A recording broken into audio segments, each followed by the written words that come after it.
aquí en Frecuencia Tech. Mi nombre, Alfonso Teja, amigo y servidor de ustedes, iniciando las transmisiones correspondientes a la Revista Universal, en este que ya viene siendo nuestro 16º año ininterrumpido de transmisiones continuas.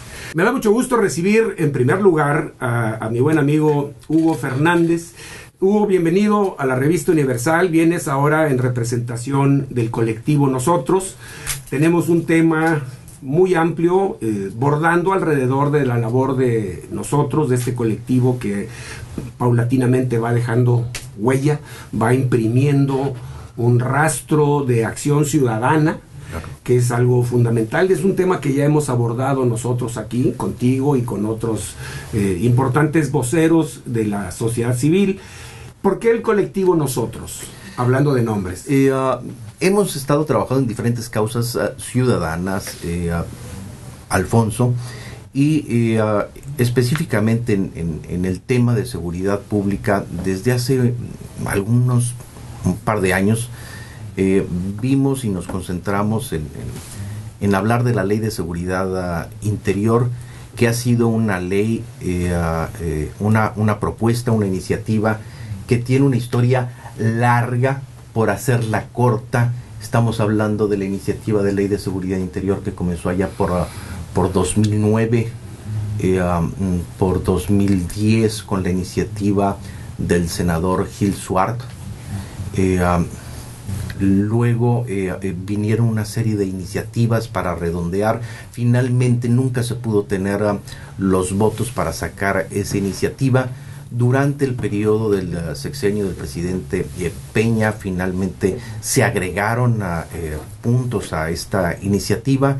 Finalmente se llevó a la comisión dictaminadora, y hubo muchos grupos en el país que nos opusimos a la Ley de Seguridad Interior por sus fallas, no solamente de carácter ético, sino también por sus fallas jurídicas. Es decir, creemos que efectivamente estamos en un estado civil, en un estado de derecho ciudadano, y pasar de un estado de derecho ciudadano a un estado militar, pues es ir hacia atrás, es prácticamente negar el estado civil, el estado de derecho. Entonces, la Ley de Seguridad Interior tenía esa falla importante, en donde se pide resguardar la seguridad con una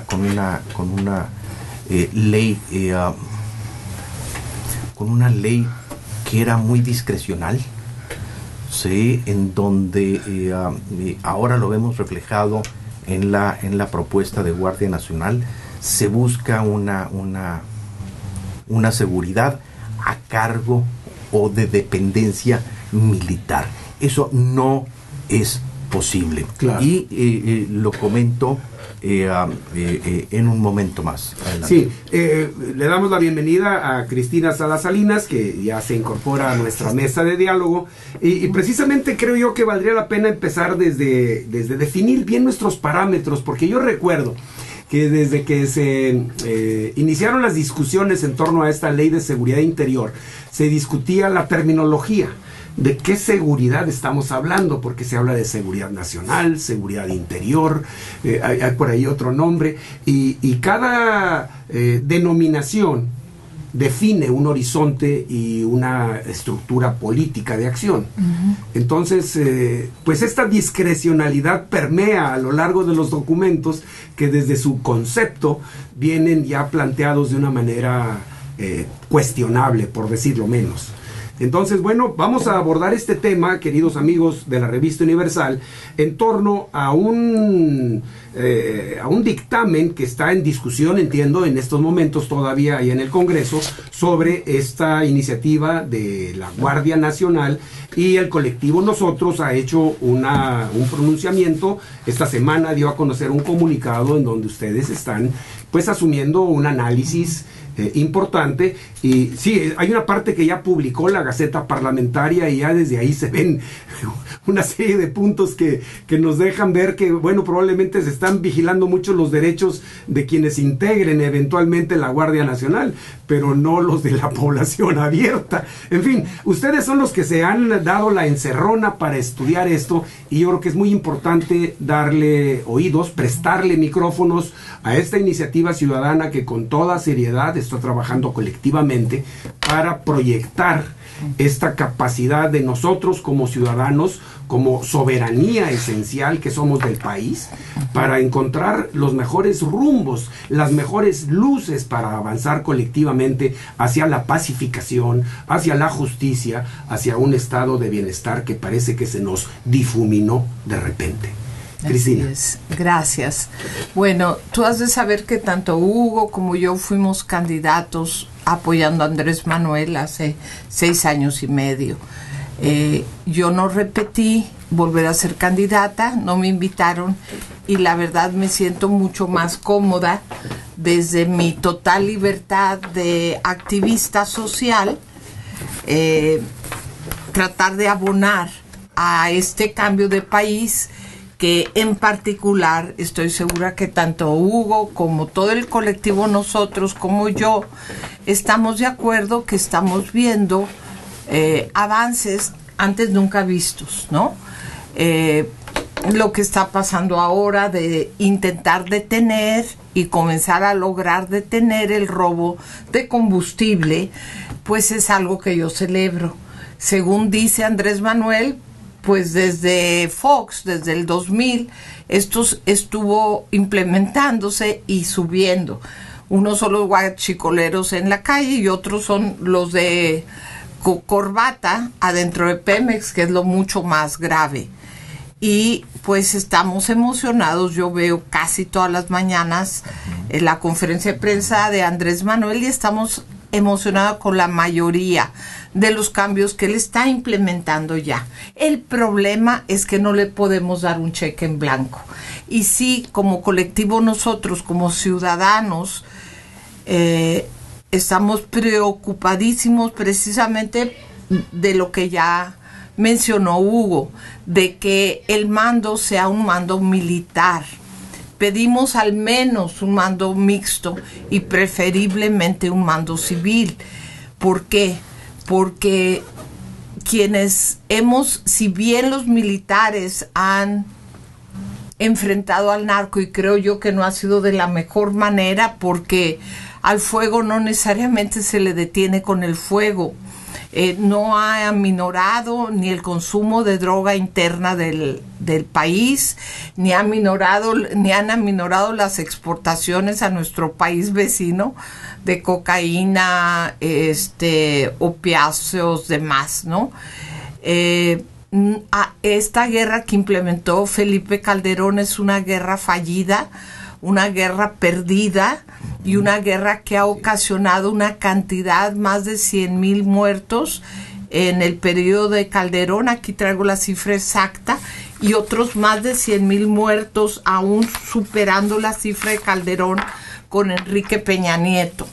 Entonces, tenemos que entender que los militares que antes fueron soldados y estuvieron ascendiendo, fueron hechos para defender al país de otros países que lo atacaron, y están entrenados a matar. Ese es su entrenamiento. Ahora Andrés Manuel nos quiere suavizar y decir que él es el comandante supremo de las Fuerzas Armadas y que él va a defender los derechos humanos. Pero discúlpenme, los militares están entrenados a matar, se van a integrar, están proponiendo que se integren muchos militares a la Guardia Civil, y le llaman civil. Guardia Nacional. Guardia Nacional, perdón, y de civil no va a tener nada con la cantidad de personas que están siendo invitadas, jóvenes que están siendo invitados, de hecho, a transferirse de la Guardia Militar, de los soldados, a la Guardia Civil, más los nuevos que quiere entrenar a Andrés Manuel. no podemos dejar algo tan delicado como esto en la Constitución. Es gravísimo que propone que sean 5 años que estén ahí. Los militares se van a ir por todo el país para atender el problema gravísimo que tenemos de seguridad. Nadie lo niega, pero expandirse por todo el país a través de la Guardia Nacional y de los militares mismos, consideramos que está Andrés Manuel, con todo respeto, cometiendo un error gravísimo. Yo me pongo a meditar cuáles serán las razones por las que Andrés Manuel estará haciendo este pacto con los militares, porque a mí no lo puedo entender de otra forma más que es un pacto con los militares, y pudiera entender que son tantas las fuerzas que él está, tantas las mafias que él está dispuesto y comenzando a incomodar, afectándole sus intereses económicos, que bien decide si hacer esta alianza que no consideramos nada sana para la nación mexicana con los militares, casi que entregarles el país a los militares. En el dictamen, según se publicó en la Gaceta Parlamentaria, se marcan una serie de tiempos para programas de capacitación, para el establecimiento de reglamentación interna. Hay una serie de condiciones que se están estipulando en tiempo y forma dentro de este dictamen, que por cierto creo que ya recibió el visto bueno en la Cámara de Diputados. No sé si ustedes estén... Ya hay un dictamen de la comisión dictaminadora, que es de la Comisión de Puntos Constitucionales, que es la que se llevará al pleno de la... Para ser la que va votada. al pleno, correcto. Así es. Estas condiciones que se están estipulando, por ejemplo, sobre respeto a los derechos de antigüedad o de escalafón de quienes se integren, pues están muy cuidadosamente marcando ahí digamos, la igualdad de respeto a los derechos para civiles, para militares, para gente de procedencia de otros cuerpos armados como la Marina. Pero por ejemplo, hay partes que yo siento que la gente no conoce, como el hecho de que haya un registro de detenciones que hasta la fecha nunca se ha respetado. Quisiera aquí hacer un comentario importante. La preocupación que comenta Cristina y que es una preocupación a lo largo de toda la nación es una preocupación válida, pero hay un carácter jurídico muy importante de donde debemos partir, Alfonso, Cristina. Hace 102 años, en la Constitución de la 17, el constituyente fue muy claro. La preocupación del constituyente y en aquel entonces de la nación era pacificar el país, pasar de la guerra a la paz, y finalmente en el 17 jurídicamente, para poder dar este paso de la guerra a la paz, el constituyente es muy claro en su artículo 129, señalando: en tiempos de paz ninguna autoridad militar puede ejercer más funciones que las que tenga exactamente con la disciplina militar. Es un convenio, es prácticamente un punto de partida en la Constitución, como un contrato social. Decir, la milicia a la milicia, los civiles a los civiles. Así, entonces, si volvemos a tener un régimen militar, bueno, pues estamos abandonando el Estado civil. Esa es la realidad. Así de simple. Entonces, el artículo, en esta iniciativa se propone un artículo transitorio en donde se dice, bueno, por un periodo de 5 años, vamos a ver que no aplique el artículo 129 a esta iniciativa, lo cual se me hace un error jurídico gigantesco. Es decir, si quieres cambiar el artículo 129 constitucional, pues pídeselo al Congreso, a ver si realmente el Congreso está dispuesto a pasar, después de 102 años, de un Estado que finalmente se pacificó, a nuevamente un Estado con una dependencia de una Secretaría de Guerra. Claro. Es una secretaría. Ahora, se está hablando de modificación, entiendo que algo así como 13 artículos constitucionales. Así es correcto, pero yo ahí sí quiero comentar la importancia del 129. Recordemos la Convención de Aguascalientes y luego en Querétaro, en donde finalmente convienen que después de un derramamiento de sangre tan grande, y no olvidemos el que hemos tenido los últimos 12 años aquí, Alfonso, hemos tenido un derramamiento de sangre gigantesco. Entonces, no se puede pasar de la vida a la vida civil sin ubicar muy bien la vida militar en donde corresponde. Entonces hay un quebranto al artículo 129 ahí que no está bien. Eso es una aberración. Hago el comentario adicional que la Ley de Seguridad Interior hace apenas algunas semanas, finalmente en la Corte de la Nación se declaró como inconstitucional. Entonces, no vayamos a cometer el error de que esta iniciativa vaya finalmente también a tener un lado flaco en donde se le pueda a procesar y hacer una ley, señalarla como una ley inconstitucional. Sí. A ver, en este panorama tan agitado, de repente viene a mi mente una imagen muy clara, paradójicamente. Cuando estamos en pugnas con la Suprema Corte por la cuestión salarial, que ya aceptaron bajar el 25%, pero vimos cómo pareció que este sector tan importante, un poder independiente, se manifestaba como alejado del interés popular. Ahora ya como que enderezaron algo su rumbo, pero yo hablo de la perspectiva del hombre de la calle, del hombre y de la mujer de la calle. Nos da la impresión de que el país no termina de ponerse de acuerdo qué es lo viable, qué es lo deseable y qué es lo posible, como si fueran tres caminos distintos. Y aquí yo quisiera que ustedes, desde el punto de vista del colectivo nosotros, nos hablaran de esta aportación de valor que ejemplifica, y por eso los invité, la mejor posibilidad de contribuir en esta coyuntura a la construcción de una nueva forma de asociación civil, si se vale la imagen. Es decir, a lo mejor es el tiempo de una nueva constitución, o a lo mejor es el tiempo de que, por ejemplo, miren, estas famosas consultas sobre la seguridad que se fueron haciendo en Chihuahua y en otros estados, pues hay que decirlo con sus letras, fueron un fracaso rotundo, estrepitoso. Entonces, ¿cuál es la posibilidad que un trabajo colectivo como el que hacen ustedes llegue a buen puerto?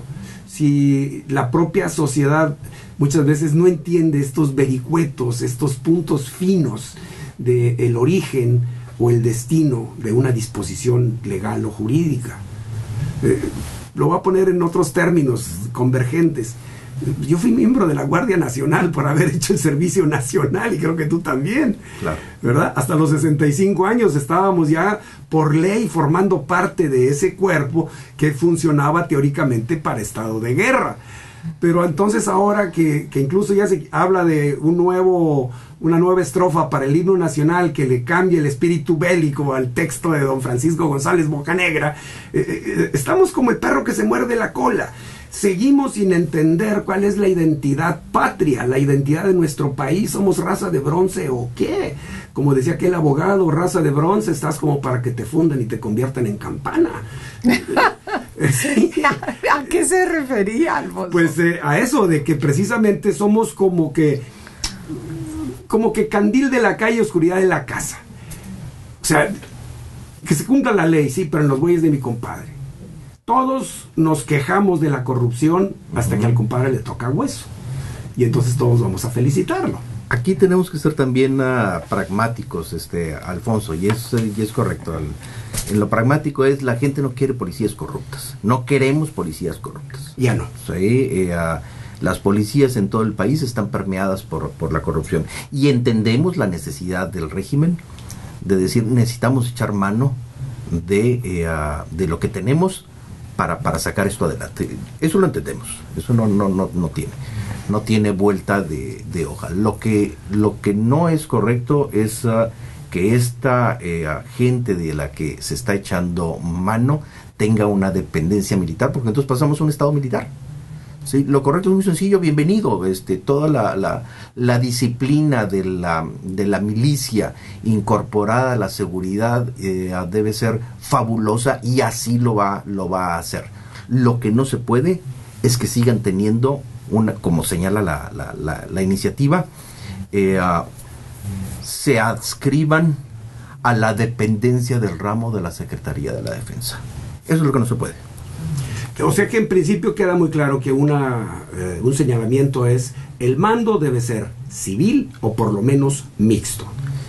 Eso es lo primero. El mando debe ser civil para efectos de entrenamiento, ¿sí?, de la nueva fuerza de la Guardia Civil. Entendemos que esté presente la disciplina militar. El mando debe ser civil. Ahí no hay vuelta de hoja. Ese es nuestro posicionamiento. ¿Sí? Por ningún motivo el mando puede ser militar. Vamos a hacer una pausa y regresando les propongo que escuchemos este mensaje. Vamos a escuchar el audio, hay una imagen que lo acompaña, pero creo que ahí se establece muy claramente hacia dónde va la iniciativa de ustedes. ¿Les parece? Venga. Claro. Hacemos una pausa y regresamos. En México, la reforma que crea la Guardia Nacional la presenta como un cuerpo policial militarizado. Esto nos preocupa porque México tiene ya 18 años de militarización y los resultados pueden verse en las calles. La militarización solo se da en las dictaduras, no en los regímenes democráticos. Para garantizar nuestras libertades, la Guardia Nacional debe tener un mando que sea mixto, civil-militar o totalmente civil. Es decir, debe quedar claro que la participación militar será temporal y que después de un periodo establecido, el mando y la operación deberá ser totalmente civil. La situación actual plantea una nueva estrategia, sí, pero la urgencia por resolver la inseguridad en las calles no debe estar por encima de nuestras libertades. ¿Qué opinión les merece? Pues es lo esencial que han venido comentando ustedes, pues, entiendo. Sí, el colectivo ha tenido un posicionamiento sobre el dictamen. Hizo un posicionamiento muy claro sobre el artículo 21 y el transitorio de este dictamen. Sí, con respecto al comentario nuestro del dictamen, primero leo el dictamen, ¿no? Las instituciones de seguridad pública serán de carácter civil, disciplinado y profesional. El Ministerio Público, la Guardia Nacional y las instituciones policiales de los 3 órdenes de gobierno deberán coordinarse entre sí para cumplir los objetivos de la seguridad pública y conformarán el Sistema Nacional de Seguridad Pública. Nuestro comentario del colectivo Nosotros es el siguiente: el carácter de la Guardia Nacional es civil, pero depende de la Defensa Nacional.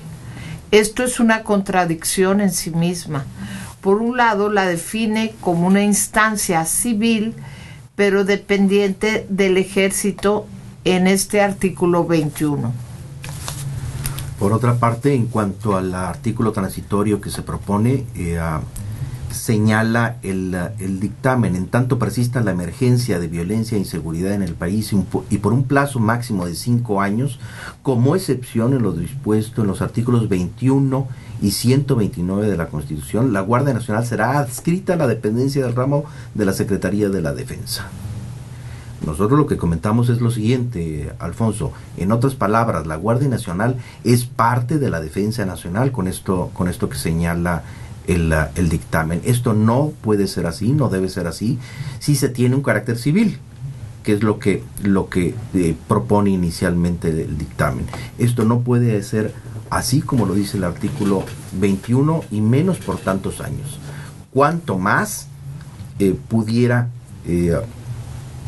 pensarse en un plazo de algunos años, mucho menor, 1 año, 2 años, para iniciar la transición y que el ejército finalmente regrese a sus cuarteles, sí. Ahora, 5 años es un plazo muy largo y pueden pasar muchas cosas. Es parte del temor que he podido escuchar por ahí. Claro. Es el ejército teniendo control de todo el territorio, por lo tanto los generales, y estando tan próximos a la siguiente elección, sí nos preocupa bastante. ¿Qué peso? Si siempre el ejército ha tenido peso, imagínate qué peso va a tener en 5 años más. Importante, Cristina, Alfonso. El ejército es un pilar, una fortaleza del país. Sin duda. Someterlo a la guerra y a la corrupción no está bien. Sí, no podemos exponer a las Fuerzas Armadas a la corrupción. Hemos visto situaciones en donde el ejército ha excedido sus funciones, sobre todo ahora que cumple esta labor entremezclada con la seguridad pública. Pero no está claro cuáles son los procedimientos para sujetar a la ley casos como Tlatlaya o Acteal o la desaparición de los estudiantes de Ayotzinapa, en donde hay clara participación de elementos militares. Pero vaya, si los poderes superiores, los mandos superiores, mejor dicho, están en un entendimiento que viene reforzado, por ejemplo, con la creciente participación presupuestal, pues están lanzando señales que a muchos les permiten interpretar que vamos hacia una posible venezolización del país, y eso es grave y serio. Fíjate, ahorita estoy haciendo esta reflexión y la lanzo sin haberla estudiado porque me acaba de llegar a la mente. Si los mandos del ejército fueran éticos y hubieran sucedido como sucedieron las tragedias y los genocidios de Tlatlaya, Ayotzinapa, etcétera, Acteal, y no hubiera sido bajo su complacencia, ellos mismos deberían de haberlo delatado, pero se quedaron callados. Y por supuesto que los presidentes que les tocaron esos asesinatos de civiles los cobijaron. Entonces estamos hablando de pasarle el poder a los militares, que aún así lo tenían para su total impunidad, a pesar de estar cometiendo este tipo de crímenes. Y estoy hablando que los generales los solaparon, los presidentes de la República, ejemplificando a nuestro nada infame Enrique Peña Nieto, también lo inventaron historias de lo más ridículas de lo que había sucedido en Ayotzinapa, por ejemplo, señaladas por organismos internacionales, ¿no? Entonces votamos por ese nuevo régimen, votamos por la Cuarta Transformación, y le queremos seguir creyendo a Andrés Manuel que va en serio, pero aquí o está muy mal asesorado o no entendemos, porque no vamos hacia la democracia con esta Guardia Nacional, con mando militar, no. Una pregunta aquí hago, Alfonso, Cristina, si esta iniciativa la estuviera presentando el régimen de hace 12 años de Felipe Calderón, ¿se la aprobarían? Claro que no. Interesante pregunta, ¿no? Me acordé de aquella foto donde va a caballo en la Marcha de la Lealtad, con toda la arrogancia que le caracterizaba a don Felipe en su puesto de Ejecutivo Nacional, y le faltaba nada más el rótulo ahí en el caballo, el Estado soy yo. Como Napoleón. O como uno de los Luises, ¿no? Entonces, aquí yo creo que valdría la pena en los minutos que nos quedan acentuar por qué la misma palabra de Andrés Manuel debe ser tomada para ventilar estos asuntos y llegar a acuerdos nacionales en donde la sociedad civil, de acuerdo al artículo 39, fundamentando la soberanía del pueblo, sí, y luego reforzándonos con el 129, que delimita claramente, ¿verdad?, los ámbitos de actividad de cada quien. Sí es posible alcanzar estos niveles de entendimiento, de avenimiento. ¿Qué es lo que ustedes verían con satisfacción como colectivo representativo de la sociedad civil? ¿Qué es lo que ustedes desean? ¿Qué es lo que ustedes promueven? ¿Cuál sería el ideal? Vaya, ¿hay un ideal aquí? Por supuesto, y es no podemos seguir combatiendo la violencia con más violencia. Eso es lo primero. Lo segundo es pragmático. El país carece de las fuerzas suficientes para combatir el crimen organizado. Eso es innegable. No podemos exponer el ejército a corromperse en las calles frente al crimen organizado y el narcotráfico. Y tenemos que tener una policía profesional, que sin duda los militares tienen mucho que aportar en la disciplina. Eso no me cabe duda. Pero tenemos que avanzar en un carácter civil. Sí, muchas veces el presidente es un hombre juarista. Muchas veces yo me pregunto, bueno, ¿qué haría el presidente Juárez en una situación así? Y definitivamente Juárez es el pilar civil de este país. Sí, tenemos que mantener un carácter civil, y el carácter civil está apartado del carácter militar. Es tan rica la historia que alguien podría decirte, bueno, lo que el presidente Juárez haría es pedir ayuda a los Estados Unidos. Cosa que en este momento no es recomendable. No, para nada. Para nada. Sí, México, pues tan lejos de Dios, ¿no? Y tan cerca de Estados Unidos, y tan cerca de la corrupción. Somos considerados el tercer país más corrupto del mundo. Vino la secretaria de Economía a Monterrey antes de las elecciones, y a un selecto grupo nos dijo que México es el tercer país que más dinero ilegal exportamos, pero a cuentas privadas. Sí. Dinero ilegal, solamente después de China en primer lugar y Rusia. Pero volteemos a ver la cantidad de población que tienen esos otros dos países que nos ganan el primer lugar, para lo negativo de nuevo, ¿no? Uno de los países, el segundo país más peligroso del mundo, nomás después de Siria, para los reporteros, etcétera. Hay crímenes todos los días, violaciones.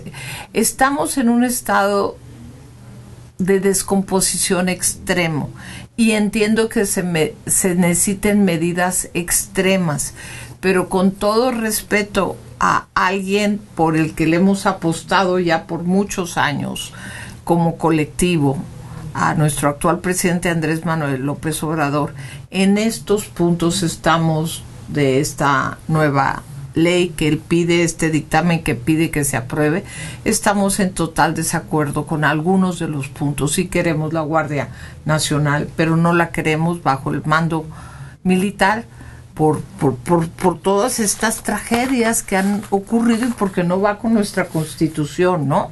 Y nos espanta, como dice Hugo, el nivel de exposición a la corrupción que van a tener por primera vez a ese grado los militares y la Guardia Nacional, ¿no? Por supuesto. Es muy, muy peligroso, como dice, combatir el fuego con el fuego. Andrés siempre dijo que iba a ser una solución integral, pero pues todo toma tiempo y pues la solución integral, no de un día a otro ya los muchachos van a decidir no entrar al crimen organizado, toma tiempo, sí. Encontrar un país en este nivel de descomposición va a tomar tiempo, tenemos que ser pacientes, pero no cometamos errores inconstitucionales, ¿no? Claro.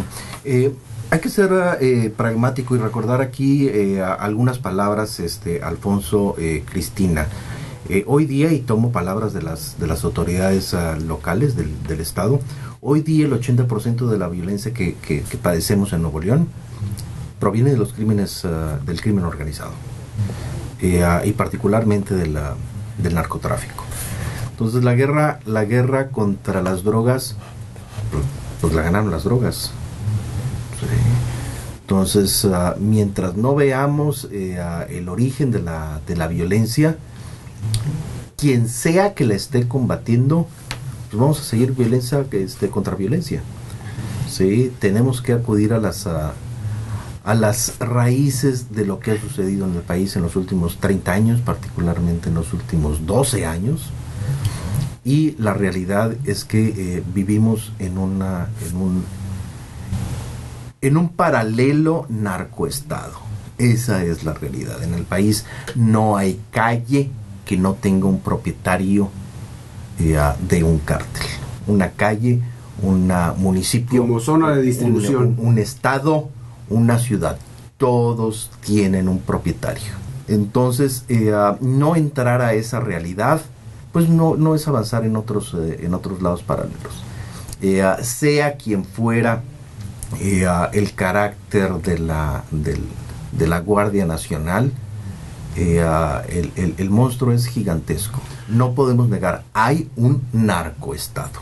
Cuando Felipe Calderón inicia su guerra contra las drogas, fue muy obvio que lo hizo, como dicen ahora, como ocurrencia. No había un sistema jurídico, no había ni siquiera la infraestructura penitenciaria, ya no digamos en los juzgados o el aparato jurídico o judicial, no existía. Entonces, finalmente lo que se hizo fue ponerles la mesa a los señores, y esto sin hablar de los contubernios de alto nivel que se habla de las negociaciones para liberar a los y a qué cártel se protegía. Por supuesto. Uh-huh. Sí.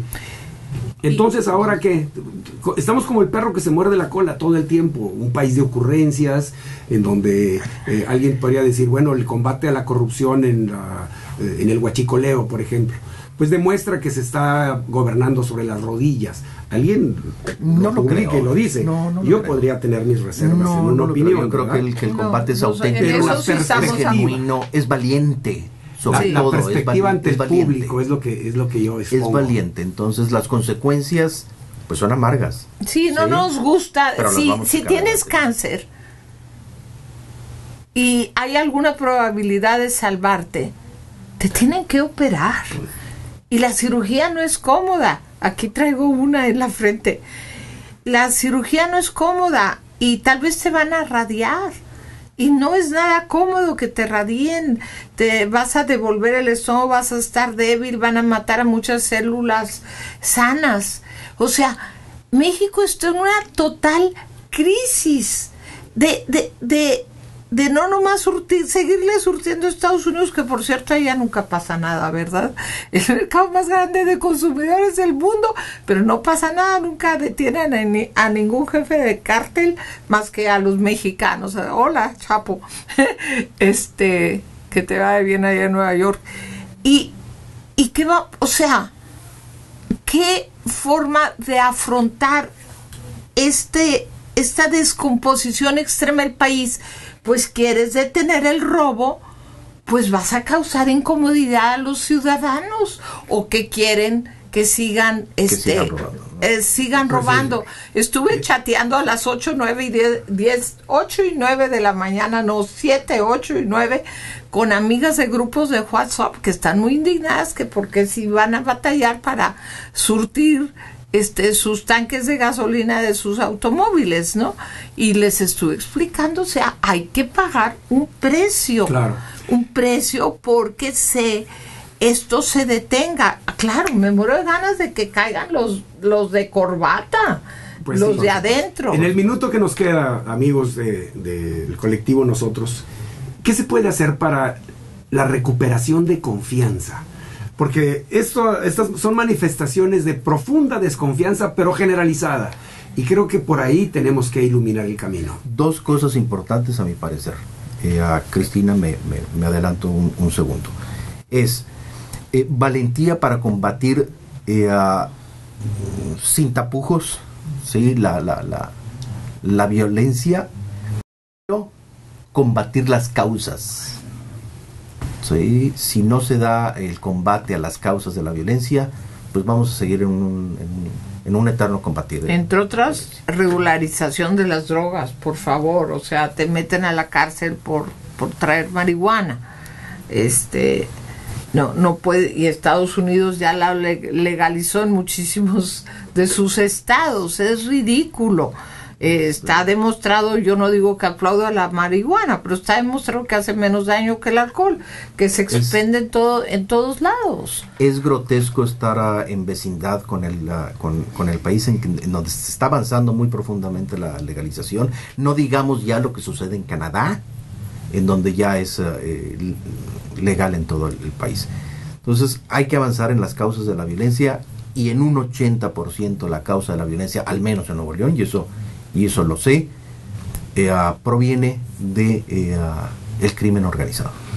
Yo les agradezco muchísimo su presencia. Desde luego, pues es con la intención de que estos temas eleven el debate nacional, eleven el nivel de información disponible y, por supuesto, servir de vínculo para que esta confianza entre nosotros mismos como ciudadanos de este gran país que lo somos, pues avancemos sin tanta estridencia en el encuentro de soluciones a estos graves problemas nacionales. Gracias, Alfonso, por permitirnos estar aquí para difundir todo esto que en el colectivo hemos estado trabajando por tanto tiempo.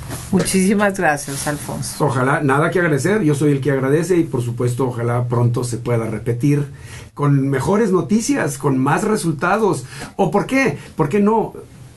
Frente a mayores retos.